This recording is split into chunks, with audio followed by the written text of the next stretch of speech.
surprise for your nose and your eyes. Imagine all the possibilities. Confloral. Hi, this is Deb from Confloral and Greenhouses. I am going to show you today and discuss how to prune back your hibiscus plant. I have a hibiscus here. It's called Sunny Wind.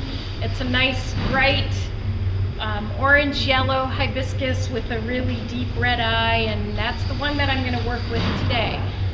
We're talking about pruning tropical hibiscus, not the hibiscus that would be in your garden outside.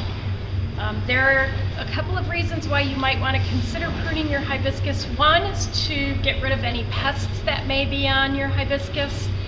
You might have found some aphids on there and you might want to just cut those off, or some whitefly possibly, and you want to cut those off.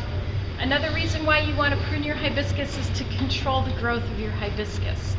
The best way to do it is to take a look at the plant. You might have some really long stems on your hibiscus that need to be thinned and brought back down.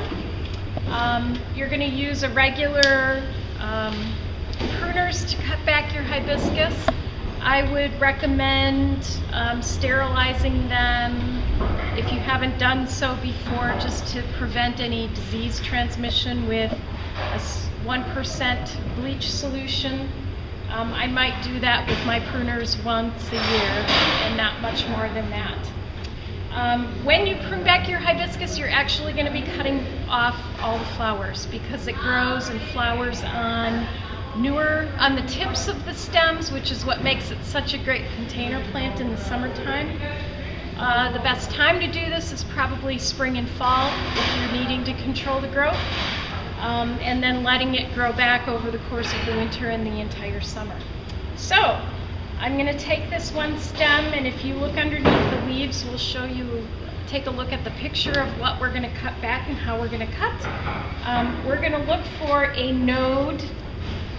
Again, there's a picture of a node, and we're going to cut just above the node, about 1/4 inch above the node, cutting that stem off. We're going to go around the plant looking for those nodes and cutting back as far, as much as we need to cut back to create and promote new growth and new flowers. Every cut you make will send off at least 2 new branches, so that'll double your flowering when spring and summer comes. We'll just keep working around the plant, cutting those back and cleaning up the plant a little bit.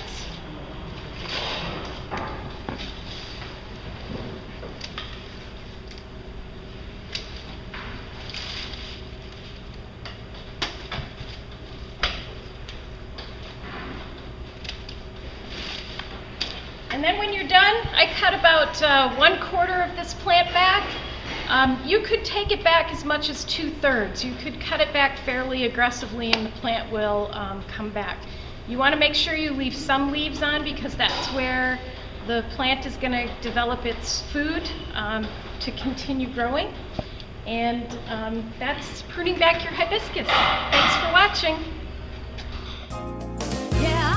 A surprise for your nose and your eyes. Imagine all the possibilities.